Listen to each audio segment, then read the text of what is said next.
everyone, let's read The Smart Cookie from the #1 New York Times best-selling team, Jory John and Pete Oswald.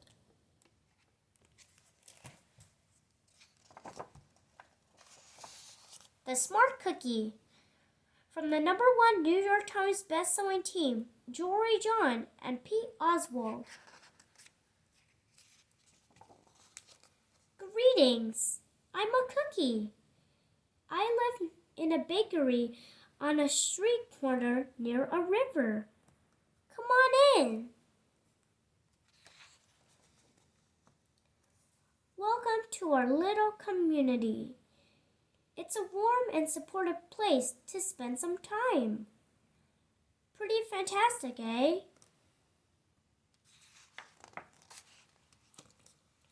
These days, life is sweet, but my journey wasn't always a cakewalk. When I was younger, I couldn't have imagined fitting in here. For a long time, I didn't feel comfortable speaking up or sharing my ideas. I didn't feel like a smart cookie. I wanted to be a cookie who knew all the answers, a cookie who felt confident in a group, a cookie who said, "Aha!" when solving a puzzle. Like this. Aha! Looking back, I had some trouble in my early days. I went to school in a gingerbread house. Our teacher, Miss Biscotti, was kind and patient. When I arrived each morning, she waved at me and smiled. But I didn't get the best grades. And I never raised my hand because I couldn't think of the answers as fast as the others. And I was the last to finish most tests. Sigh.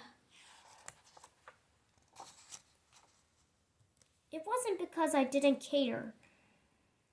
And it wasn't because I didn't try. Sometimes I get distracted and mess up, even though I knew the material. Those were the most frustrating moments of all.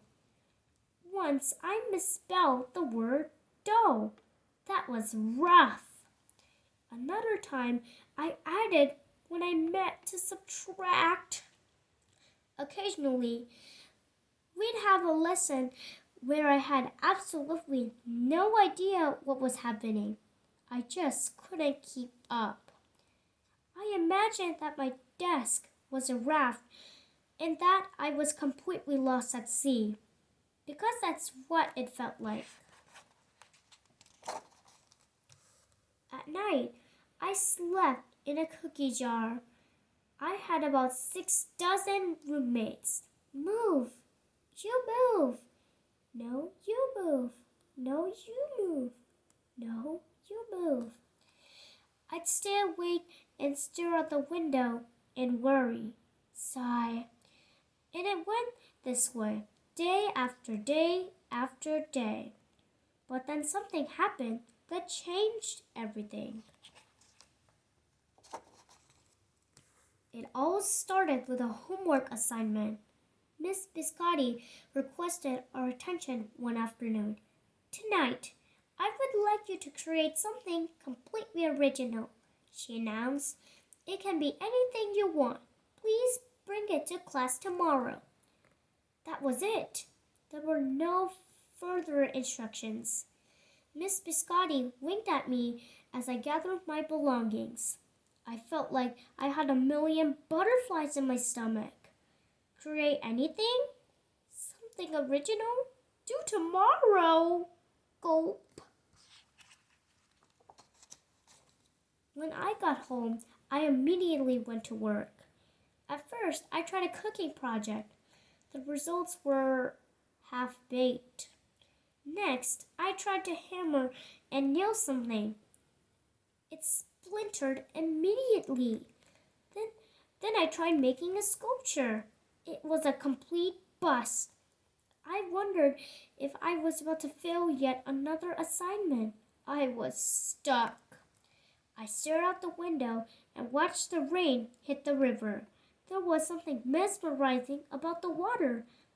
How it moved in such a chaotic way, swirling around and around, yet ultimately figuring out exactly where it needed to go.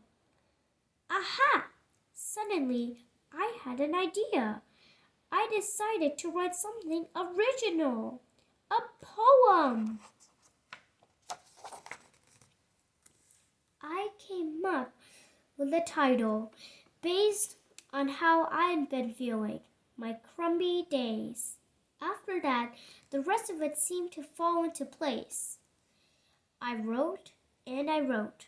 I lost track of time. An hour went by in a flash. Aha! I said when I was finished. I couldn't sleep that night, but it wasn't because I was worried. It was because I was excited. I felt like I had really accomplished something. I felt smart.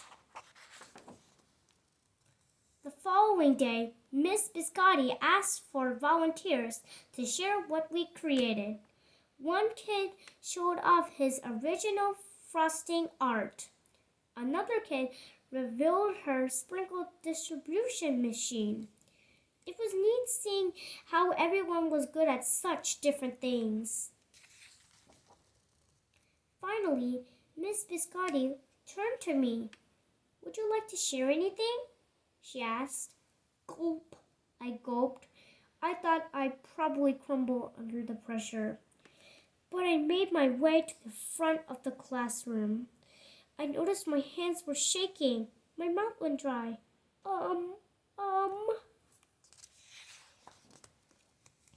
This poem is called My Crummy Days, I said, my voice cracking.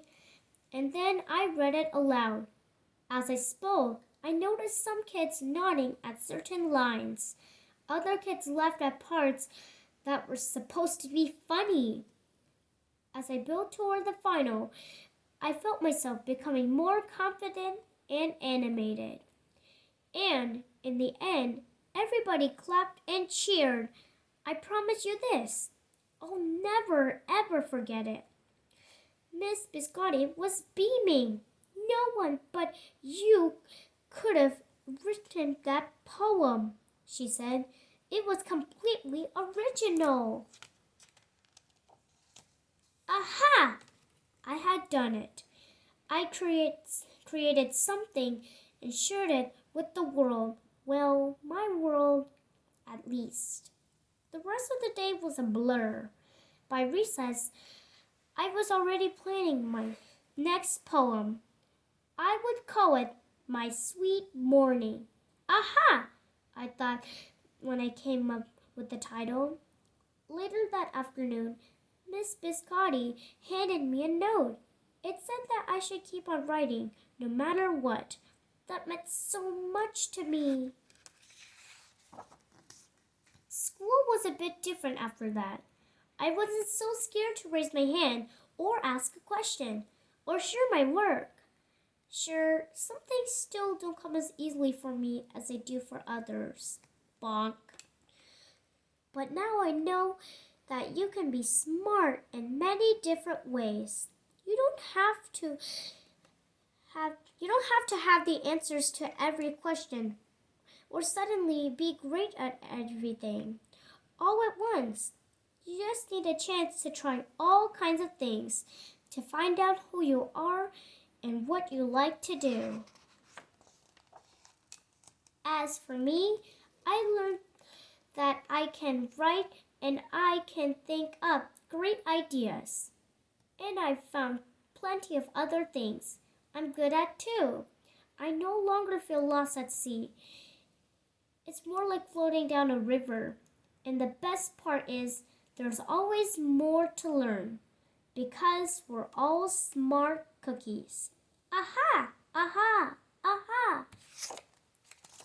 The end. I hope you liked this video. Thanks for watching.